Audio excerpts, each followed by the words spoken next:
Bienvenue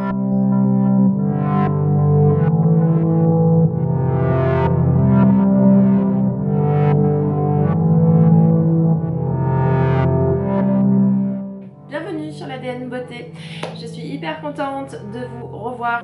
J'ai décidé de vous faire une vidéo avec les nouveautés de ce printemps-été, des nouveautés que vous pourrez retrouver chez Marionneau, chez Sephora, dans les nouvelles collections des grandes marques. Donc chaque année, à cette période-là, vous avez les grandes marques qui montrent leurs nouveautés pour le printemps-été 2017. Donc vous avez plusieurs marques ici, vous avez du Lancôme, vous avez du Chanel, vous avez du Yves Saint Laurent, vous avez du Dior, donc des marques très connues. Et bien entendu, vous avez des marques que vous connaissez un peu moins, comme Hourglass, que vous pouvez retrouver aux États-Unis, et également Dolce & Gabbana, dont peu d'entre vous savent effectivement que Dolce & Gabbana fait du maquillage. Vous avez également du Clarins et du L'Oréal. Hein, je regarde ma table, hein, mais ouais, et du Sephora et du Zoeva. Plein de nouveautés que je teste en direct avec vous pour faire ce maquillage très gold, très glowy, très bronze, car plutôt un maquillage d'été pour être très franc avec vous, mais voilà, l'hiver n'en finit pas, donc je me suis dit qu'un petit maquillage doré ça allait redonner un petit peu du peps. Allez, on y va, j'arrête de parler, hein, sinon ça va faire l'intro la plus longue du monde. Je voulais d'abord commencer par un primer, j'en ai pas racheté de nouveau, donc je vais utiliser mon By Terry. En ce moment, j'oscille vraiment entre le By Terry, le Cocoa Primer de chez Marc Jacobs qui est très bien, et le Too Faced Hangover. Mais mon préféré reste définitivement le primer de By Terry qui, je trouve, me fait une très belle peau. Voilà. Et puis c'est un soin, alors que si les autres aussi sont des soins, j'exagère. Ils sont tous les trois très bien et je vous les recommande. Voilà. Ça c'était pour le primer. Mais il y a un fond de teint qui est sorti qui est celui-là, le Lancôme. Je vous ai pas attendu pour l'essayer, je le trouve démentiel. Mais vraiment, en plus je l'ai essayé à une période où j'avais la peau mais tellement sèche que c'était juste chiant de mettre du fond de teint, sauf que je peux pas sortir sans fond de teint aujourd'hui, et je trouve qu'il est conciliant avec ma peau, il n'y a pas d'effet keki. Je vais vous montrer tout ça. Je vais l'appliquer au Beauty Blender. Là, idem, les Beauty Blender, j'en ai acheté des nouveaux. Bon, ça date d'il n'y a pas... c'est pas si nouveau que ça, mais j'ai acheté ce kit de 4 Beauty Blender, de 4 éponges de maquillage. Pas de la marque Beauty Blender, mais de la marque Real Techniques. Au top. Ils sont moelleux, j'adore. Donc ça et ça ensemble, c'est un bonheur. Allez, on y va. Je rapproche mon miroir. J'ai mis ça à peu près.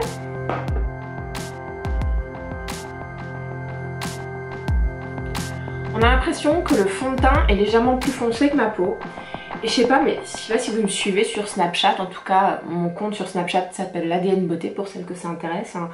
Mais j'ai découvert que je prenais des fonds de teint beaucoup trop clairs parce que je me base trop sur la couleur de ma peau ici au lieu de me baser sur la couleur de mon cou.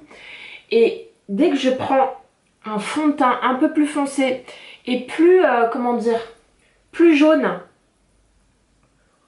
ou plus gris, enfin comme celui-là, enfin pas gris pardon, mais dès que je prends un fond de teint un peu plus foncé, j'ai un effet bonne mine qui est juste mais hallucinant. C'est tout le contraire de ce qu'une vendeuse dans un magasin de beauté ou ce qu'une maquilleuse pro peut vous recommander en tout cas. Mais moi je sais pas, hein, je redécouvre les produits teints et je redécouvre également que je prends des produits qui sont trop clairs pour moi. Et c'est hyper flagrant sur les anti-cernes. Mais c'est tellement flagrant que quand je suis en caméra comme ça se voit pas. Mais quand je suis dehors à la lumière du jour, mais j'ai l'air d'un fantôme. Un fantôme tout gris. Les gens pourraient se dire, mais elle est super malade la nénette quand même. Bon, bah voilà. Donc j'ai bien mouillé mon Beauty Blender. Ce qui fait que, il est encore tout mouillé. Voilà. C'était hyper intéressant ce que je viens de dire. Hein. Je suis désolée, parfois le direct. Tout d'abord, avant de commencer quoi que ce soit, mettre un primer sur mes paupières. Ça permet au produit de tenir. C'est un primer de chez Urban Decay. Bon. Rien à dire, il fait partie des classiques. Je crois qu'il se bat en duel avec le primer de chez NARS, que tout le monde aussi trouve très bien, en tout cas les américaines et les anglaises. Voilà. Et pour que le fard à paupières s'étale bien, c'est, je pense, très important d'étaler une poudre sur vos paupières pour que les pigments glissent bien. Donc je vais prendre cette palette de chez Kate Von D qui est une palette contouring. Je vais prendre un pinceau MAC et puis je vais prendre une couleur un peu, on va dire, celle-ci là. Hein. Voilà, comme ça j'aurai l'occasion de l'utiliser parce que je n'utilise pas trop les couleurs claires. Et on va juste poudrer la paupière de cette façon-là. C'est très simple. Vous pouvez prendre votre poudre, celle qui vous sert à matifier votre teint. Vous pouvez franchement prendre n'importe quelle poudre. Il n'y a pas besoin de prendre un truc de palette contouring. C'est vraiment pas nécessaire. Moi j'ai ça sous la main parce que j'ai pas beaucoup de poudre pour la peau. Vous savez que je me poudre pas beaucoup le teint. Donc c'est parfait.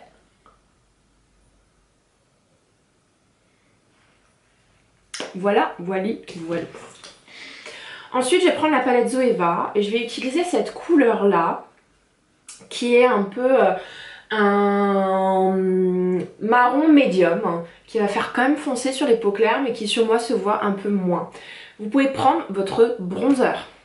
Si vraiment vous en avez pas, vous prenez votre bronzer. Et on va l'appliquer vraiment sur toute la banane et on va l'appliquer aussi en dessous. On y va.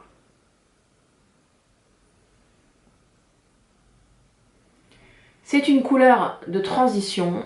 L'objectif, c'est de commencer à construire les bases du smoky bronze qu'on va faire. J'en mets dans le coin interne de l'œil.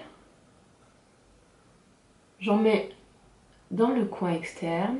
Voilà. Et ça va réchauffer, simplement. Et puis on va rajouter de la couleur par-dessus. Hein. Vous allez voir que c'est pas ce niveau-là, en tout cas ce niveau d'intensité que je veux atteindre. Ça, c'est juste pour construire les bases. Je vais prendre mon pinceau, comme ça je vais un peu aplatir. Je vais reprendre de la même couleur. Et on va essayer d'en mettre. Je vais prendre cette couleur-là, qui est beaucoup plus foncée, qui s'appelle le Freshly Toasted, qui est beaucoup plus intense et qu'on va appliquer de la même manière. J'ai réchauffé, c'est une teinte un peu plus froide, celle-ci m'a permis de la réchauffer. Enfin, ça va me permettre de la réchauffer, pardon. Je prends le même pinceau, hein. Voilà. J'adore les produits Zoeva.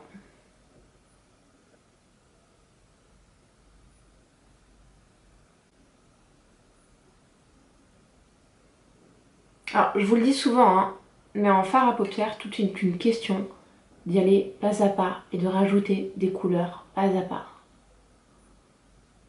Voilà.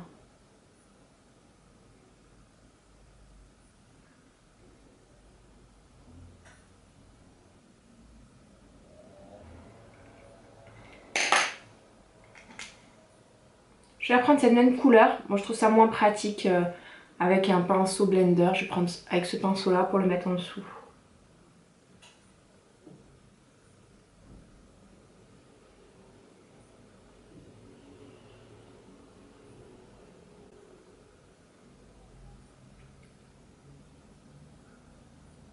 Ensuite, je vais prendre ma palette Chanel que je vous ai montré tout à l'heure. Et je vais faire ce qu'on appelle le Glossy Spotlight. C'est-à-dire qu'on va appliquer une couleur extrêmement shimmerée, comme celle-ci par exemple, en plein milieu, pour donner cet effet, pas forcément irisé, mais très glossy. Ça va donner un effet mouillé à la paupière, mais très doré également. Je vais l'appliquer peut-être au doigt, j'en sais rien. Non, on va l'appliquer au pinceau parce que comme ça, je vais vous présenter cette petite nouveauté également. C'est un produit que j'ai trouvé chez Sephora, de la marque Sephora, et qui permet, lorsqu'on a utilisé un pinceau, de frotter comme ça et d'enlever les pigments pour pouvoir utiliser une autre couleur. Très astucieux. Voilà, donc je vais réutiliser celui-là pour appliquer le Glossy Spotlight. Hop, on va prendre celui-là et on va en mettre au milieu. Très joli. Alors, pour être très honnête avec vous, je trouve que les palettes Chanel sont pas très pigmentées. Quand vous prenez par exemple cette palette de Zoeva, que vous prenez cette couleur là, hop, vous l'appliquez, je vais vous montrer ça, hop. Vous voyez, l'intensité du truc, c'est quand même dingue. Je vais vous refaire la même chose avec celui-là, pour que vous puissiez voir l'intensité. Et je ne sais pas si c'est visible à la caméra, mais vraiment, la palette Zoeva, c'est du beurre. C'est du beurre.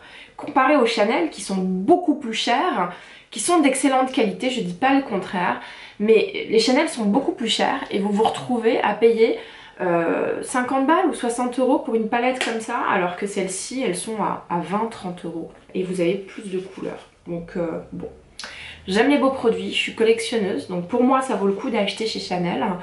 Mais si vous êtes une maquilleuse occasionnelle qui aime bien la beauté, mais voilà, vous n'avez pas des mille et des cents à développer là-dedans, les Zoeva font très bien le job.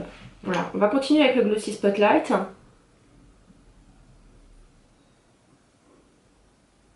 Voilà, je me demande si ça fonctionnerait pas mieux au doigt en fait. Non, pas spécialement. Voilà. Peut-être qu'en vous montre... Vous voyez, je suis obligée d'en remettre. Hop. Bon, c'est une bonne palette la Chanel, mais je pense que c'est fait pour... pas un super maquillage de malade mental, mais plus un effet très naturel et moins shimmery et glossy que ce que je pensais. On va faire un essai avec la palette Zoeva. On va prendre ce doré là et on va essayer de le mettre à la place pour voir si ça change l'intensité. Et oui, ça change l'intensité, c'est juste incroyable. Ah ouais, quand même. Ça rigole pas les enfants. Franchement. Ouais. Non mais... méga génial. Encore une fois, ça c'est très bien. Si vous avez du pognon et que vous aimez la beauté et que vous collectionnez, sinon orientez-vous vers ça, c'est beaucoup moins cher, vachement plus pigmenté, c'est une texture, vous avez 4 fois plus de couleurs quand même, c'est fou, enfin 4 fois, pas exactement, 2 fois et demi plus de couleurs, voilà, ça c'est pour la beauté du geste, voilà, vous sortez ça de votre sac, vous regardez, c'est très beau, c'est Chanel, mais je suis un peu déçue de mes achats, je préfère largement la palette Zoeva. Donc je vais mettre de côté cette palette là et puis je vais continuer avec la Zoeva. Je vais reprendre cette première couleur, cette autre couleur qu'on avait utilisée tout à l'heure pour retravailler un petit peu la banane par-dessus le Glossy Spotlight qu'on a fait. Hop. Voilà. Ça permet de redonner un peu plus de profondeur et de retravailler un petit peu la matière. Voilà. Je reprends ce pinceau là, cette même couleur qui s'appelle Freshly Toasted pour le bas. Ouf, je me suis mis du fard irisé en bas, bon tant pis, j'ai oublié de... Voilà, on va redonner un peu plus d'intensité. Cette fois-ci, alors il n'y a pas la bonne couleur ici, qu'est-ce que je pourrais prendre? Ben, je vais peut-être prendre justement le marron foncé, tiens, pour voir ce marron foncé de ma palette Chanel. Normalement, un marron comme ça, c'est censé être extrêmement pigmenté, je l'espère, pour... Oui, voilà, c'est pigmenté les enfants, c'est pas incroyable. Voilà. En tout cas, ça ramène une dimension très intéressante. C'est bizarre, hein, je suis jamais symétrique sur cet œil là, je me plante tout le temps. C'est jamais bien fait en V-shape, vous voyez, j'essaie de faire un beau V-shape ici, mais le V-shape c'est la forme en V. Désolée pour mon vocabulaire un peu trop American style.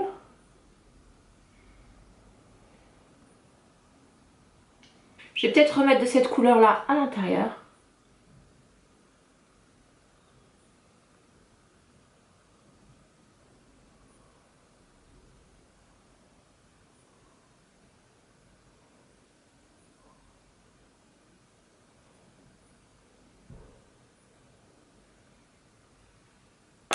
Voilà pour le fard à paupières.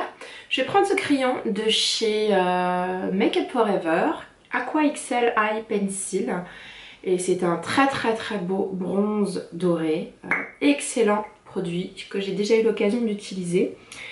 On va appuyer tout simplement comme ça pour découvrir la muqueuse et on va ourler l'intérieur du ras de cils. Ça vous fait un ras de cils doré, très très beau.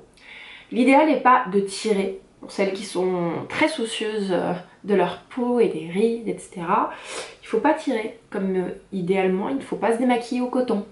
Hein, pas bien, parce que ça frotte le contour des yeux qui est très fragile. L'idéal c'est de mettre votre doigt comme ça et tout simplement d'appuyer.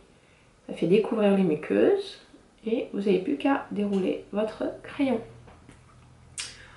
Voilà. Je vais prendre un tout petit peu de noir et je vais en mettre juste là.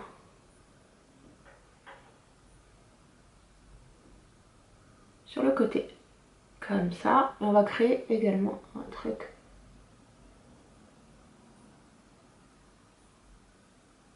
Voilà. Pas plus que ça. Pour donner cet effet chaton. Il a une espèce d'embout mousse qu'on va utiliser. Hop, juste pour estomper, pour pas que ce soit trop visible en fait. J'ai pas envie de faire un smoky très noir. J'ai juste envie de redonner de la définition à ma base de cils pour donner l'impression que j'ai beaucoup plus de cils. Idem de l'autre côté. Voilà. On va estomper. C'est un crayon Kiko. Je crois qu'on est bon. Ma grande question, c'est est-ce que pour cette vidéo, je vous applique des fossiles? Voilà. Je trouve qu'avec ma façon de m'habiller, ça va pas du tout aller. C'est plutôt casual en plus. Si j'avais voulu mettre des fossiles, il aurait fallu que je sois un tout petit peu plus glam en dessous, mais c'est pas grave. Bah, je sais pas trop. Allez, est-ce qu'on y va? On essaye? Non, on n'essaye pas. Je vais appliquer tout simplement du mascara.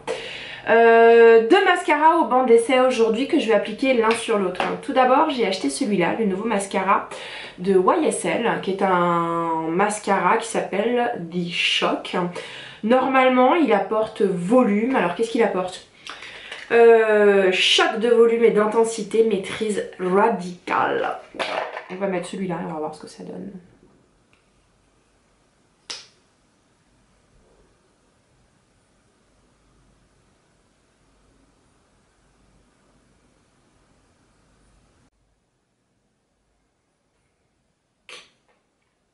Il est pas mal les enfants, hein? Je vais l'utiliser, s'il tient bien la journée. Hein, j'espère que ce sera pas comme le Legendary Lashes de Charlotte Tilbury qui arrête pas de couler, qui fait un super effet et qu'en fait qui coule après, On enlève la petite tache, la misérable. Bon. Est-ce qu'on en met en dessous? Oui.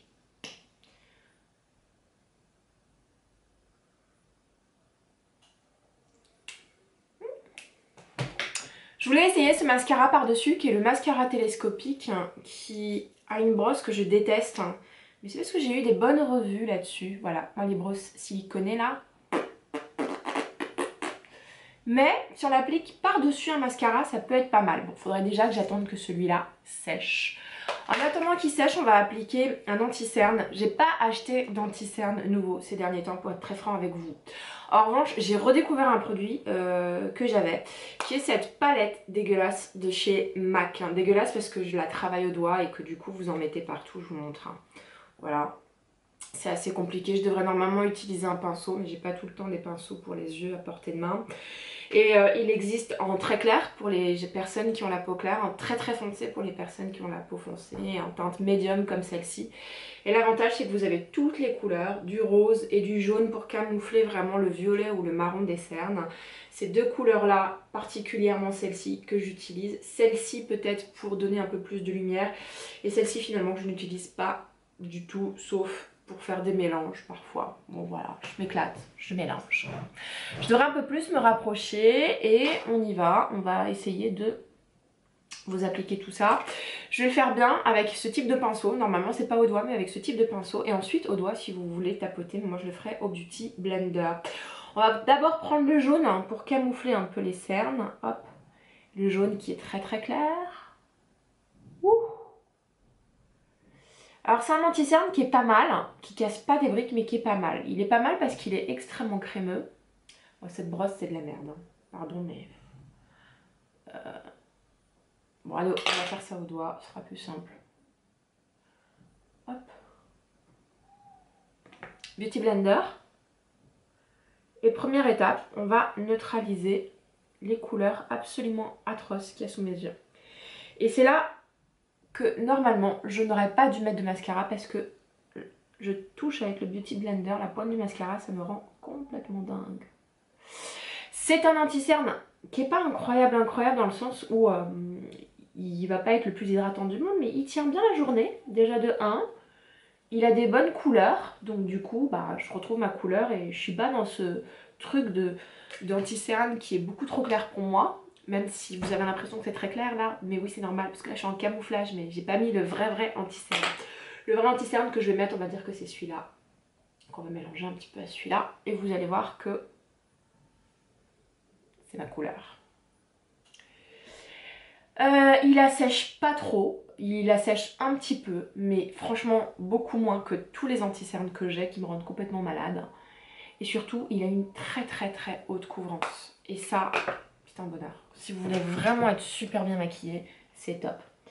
Comme vous pouvez vous en rendre compte, du coup ici, bah, tout ce qui est anti-cerne, jaunâtre, un peu marron, un peu plus foncé, pas aussi clair que ce que les filles mettent sur internet, est tout à fait pour moi.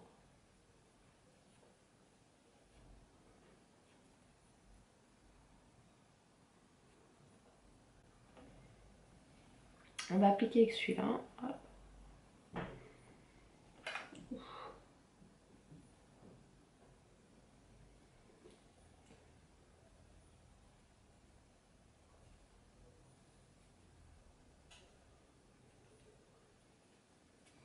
J'ai appliqué le reste de la matière là sur le front, sur le nez. Est-ce que c'est bon là? Voilà, je continue au doigt parce que j'ai tellement peur que la matière rentre pas que du coup je me fais un peu des parano. Genre les gens vont voir mon anti-cerne. Oh, ils le voient. Là je me suis un peu merdée. Hop, pardon pour mon vocabulaire. Je trouve ça pas très...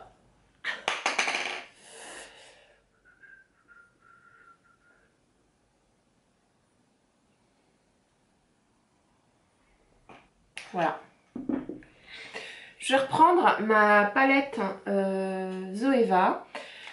Je vais prendre un pinceau qui est propre et je vais prendre, vous savez, cette couleur là qui est très claire, je vous le concède. Mais juste pour retravailler les côtés là, vous voyez, juste ici, voilà. Pour nettoyer un peu. Idem ici. Voilà. Bon, c'est très bien. J'ai mis l'anti-cerne et je vous ai dit qu'on allait essayer le mascara télescopique sur les cils pour voir si ça permet de retravailler un mascara qu'on a déjà appliqué. Est-ce que ça pourrait rattraper certains mascaras? Bon, là, je vois pas de différence. Il est pas mal, hein, le Saint-Laurent. Je reviens dessus, il est vraiment pas mal. Là, je me regarde du bas, là, ça me fait des cils de malade. Hein. Bon, celui-là, il fait pas grand-chose. J'ai pas l'impression. Il faudrait que je l'essaye tout seul. On arrête là. On va travailler les sourcils. Donc, j'ai pas de produit nouveau à vous présenter. J'ai juste un revenant qui est cette pommade Deep Brow de chez Anastasia Beverly Hills que j'utilise en teinte Medium Brown. Que j'applique aussi avec ce pinceau survivant que je ne retrouvais plus du tout. Que je commençais à pleurer. Et en fait, que j'ai retrouvé. Qui est ce pinceau là. Donc je brosse mes sourcils vers le bas. Je prends de la matière. Hop. J'étale sur le dos de la main pour éviter des gros paquets. C'est assez difficile à travailler. Je l'ai trop mis. Comment je fais? Comment je fais pour en mettre autant? J'en ai trop mis. C'est pas grave, c'est pas grave, c'est pas grave. On y va. Et on va faire un sourcil fort.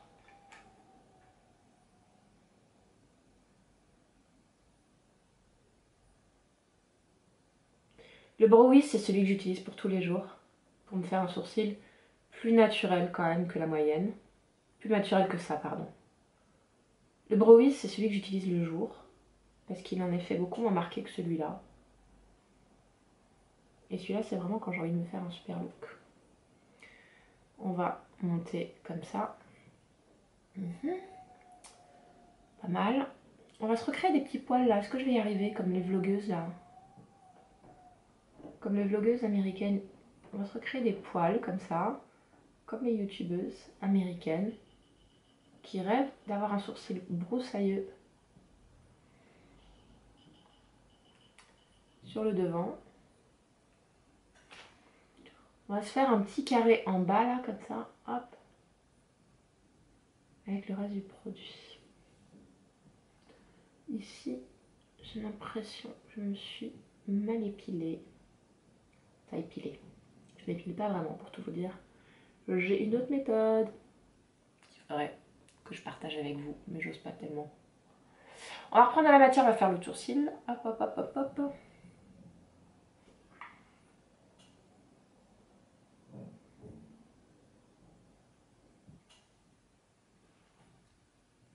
Est-ce qu'on peut dire que c'est bon? On va dire que c'est bon. Je me démaquille chaque fois la main là, parce que je trouve que ça fait un peu crado d'en avoir plein. J'ai toujours des lingettes sur moi. Je vais juste me remettre un petit peu de baume à lèvres en prévision du baume que je mettrai tout à l'heure. Donc c'est les nouveautés de chez Sephora, c'est trop mignon, ils sont super bien. J'en ai acheté 3, un à l'amande que j'adore, celui-là noix de coco que je adore et celui qui est exfoliant au miel. Et ils sont mais juste adorablement jolis, voilà, adorablement hydratants, hyper agréables. Que demander de plus? On a terminé les yeux les enfants, je crois qu'on est bon. Je pourrais me mettre... si, qu'est-ce qu'on pourrait se mettre de plus? Tiens, on va se mettre un petit peu de doré. On va reprendre la palette Cocoa Blend et on va s'en mettre le doré qu'on a mis tout à l'heure au centre. Hop, on va le mettre ici.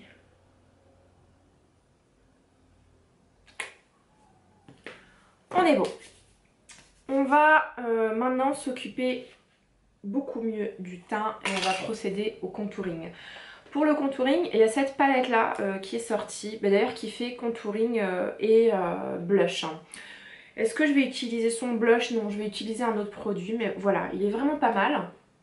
Je vous propose de le tester, tout simplement. On va prendre la teinte du milieu pour le contouring. Je la sens un peu trop orange, pour tout vous avouer.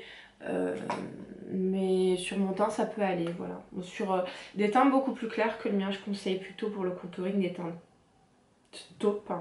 Sinon, ça peut faire office de bronzer, donc ça peut être pas mal en fait. On y va. Pas mal. Ah, pas mal, vraiment.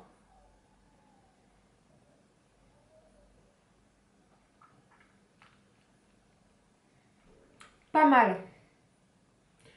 En fait, c'est une bonne teinte pour du contouring. Moi, je pensais qu'il me fallait plutôt des teintes taupes, mais ça peut être pas mal un bronzer pour faire du contouring.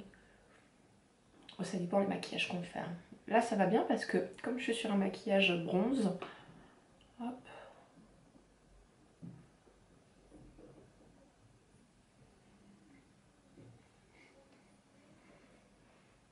Subtil, comme Clarins le sait très bien le faire. Je vais prendre également une autre, cette teinte là qu'on va mettre en bas pour accentuer le contouring, qu'on va appliquer peut-être avec quoi? Est-ce que je le prendrais pas avec le pinceau Kate Von D que j'ai pas encore essayé? Enfin si, j'ai un peu essayé mais pas trop. Si, on va prendre avec le pinceau Kate Von D. Hop, cet embout là.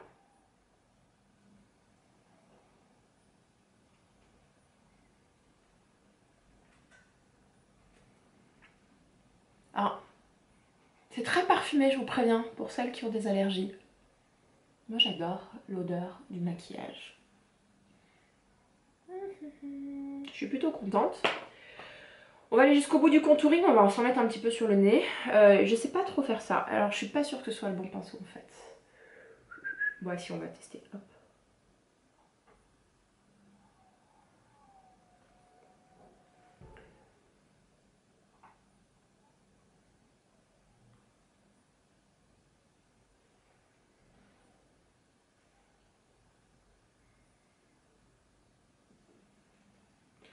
Voilà, et puis je vais prendre ça pour l'étaler. Hop.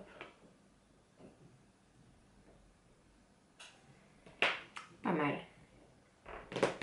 En blush, je vais pas tester celui-là, mais il est très très beau. Vous pouvez pas vous tromper. Je vais tester autre chose. C'est pas exactement une nouveauté, c'est une palette que j'ai achetée quand même depuis un certain temps et que j'ai pas utilisée en fait. Voilà, donc c'est cette palette absolument magnifique de chez Hourglass qui est restée dans mon carton à nouveauté et que je regardais pas et que j'ai oublié et que c'est inadmissible. Inadmissible. Si vous aviez vu tous les efforts que j'ai déployés pour l'acheter sur le site de Hourglass au moment où il était en rupture de stock et que j'allais tous les jours sur le site Hourglass pour aller le choper, pour finalement l'avoir chez moi et ne pas l'utiliser, c'est juste mais pas possible. Voilà, je suis impardonnable. Donc on va l'utiliser jusqu'au bout aujourd'hui. Déjà, on va utiliser, alors il y a quoi dedans? Il y a une powder, finishing powder. Les poudres Hourglass sont démentielles, elles sont pas mates. Elles sont un peu shimmery, donc elles vont vous donner un glowy. Et on va l'utiliser tout de suite, hein, comme ça. Je poudre pas souvent mon teint, mais on va le faire. Et vous allez voir que ça va donner un effet mat, mais pas tant que ça. Bon, j'en mets juste sur la zone T, les enfants. Hop. Voilà. Ensuite, vous avez ici un bronzer, mais que je ne pense pas être très sincèrement de ma couleur. Je pense qu'il est trop clair, donc il va plus être utilisé en fard à joues en fait. Vous avez ici un blush qui s'appelle Surreal Glow. Un autre blush ici qui est très très beau qui s'appelle Surreal Effect. Et une strobe palette, une strobe powder qui est en fait un highlighter mais très très light. Donc on va utiliser en fait ces deux-là et on va utiliser celui-là en bronzer. Non, j'ai pas mis de bronzer, je fais comment si j'ai pas de bronzer? On va prendre le bronzer de ma palette Kate Von D. Tiens, on va prendre ce bronzer là et on va se l'appliquer tout simplement avec ce pinceau là. Qu'est-ce que je vais prendre? Celui du milieu, hop.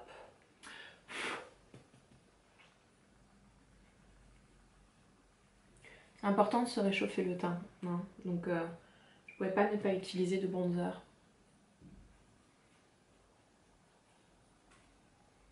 Qu'est-ce qu'elle est bien la palette Kate Von D, hein? Elle est vraiment bien. Les deux d'ailleurs, celle pour les yeux là, c'est une tuerie. Mieux que les rouges à lèvres liquides. J'ai mis mon petit bronzer, je vais mettre maintenant mon petit blush avec un pinceau blush, lequel je vais mettre. Celui-là ou celui-là? Celui-là, le rose, qui est un pinceau Real Techniques. Et on va appliquer ce blush très très rose.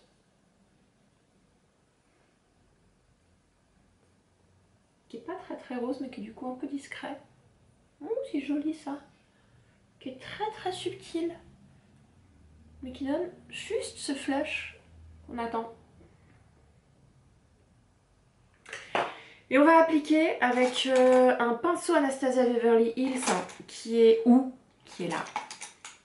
La Strobe Powder qui est celle-ci, qui est une poudre qui entre une poudre pour le visage et un... Non, on va pas utiliser ça comme highlighter, j'ai mieux. Ah non, non, non, non. Pour highlighter, on va utiliser ce produit que j'ai récemment acheté de chez Dior. Hop. Oh, il est trop beau.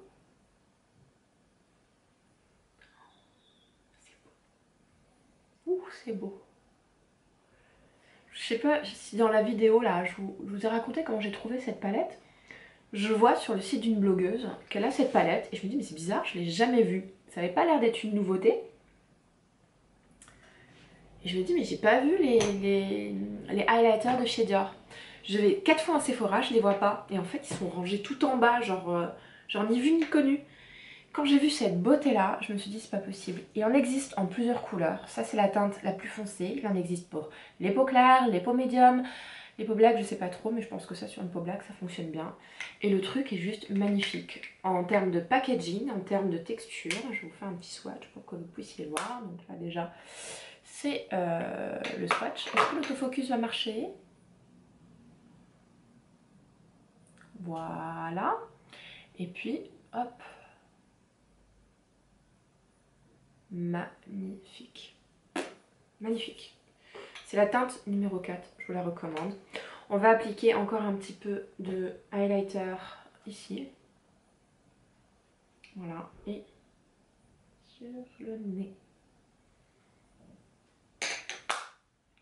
J'aime beaucoup, beaucoup, beaucoup, beaucoup, beaucoup, beaucoup, beaucoup. Je me nettoie encore la main. On a presque terminé, on va s'occuper de la bouche. Alors plusieurs nouveautés en réalité pour la bouche, mais je vais pas toutes pouvoir les essayer, j'ai pas assez de visage. J'ai acheté 2 rouges à lèvres chez Dolce & Gabbana. J'achète pas beaucoup chez eux, mais en fait c'est une super marque. Il y a un corner aux Galeries Lafayette, c'est le seul endroit que je connaisse qui vend aujourd'hui du maquillage Dolce & Gabbana. Et c'est une tuerie, j'avais acheté à l'époque un rouge à lèvres rouge framboise, mais qui est beau. En termes de packaging, en termes de texture. Et ça en fait ce sont des rouges à lèvres crème un peu huileux.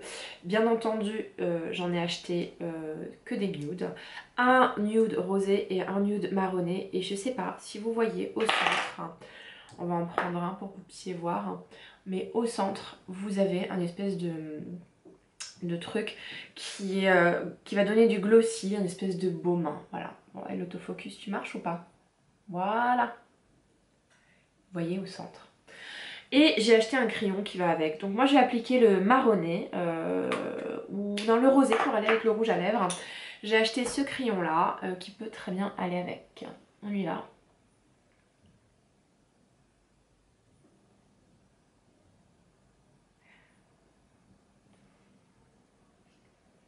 Il y a un orchestre dehors, s'il vous plaît.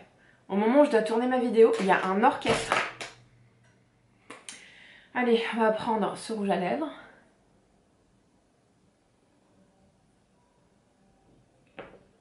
Il est sublime.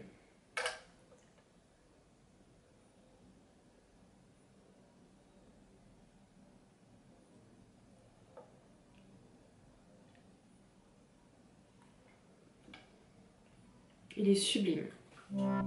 Voilà, c'était mon maquillage avec les nouveautés du printemps-été qu'on peut retrouver dans les grandes marques qui sont vendues chez Sephora, chez Marionneau ou dans tous les beauty surface. Hein. J'espère que vous avez aimé. Si c'est le cas, mettez un petit like. Si vous souhaitez me retrouver, n'hésitez pas à vous abonner. Et je crois qu'il y a un petit lien là, juste là, un petit bouton rouge. Vous cliquez dessus si vous êtes sur votre ordinateur, mais sinon vous avez le truc encore un tout petit peu plus bas où vous faites abonner.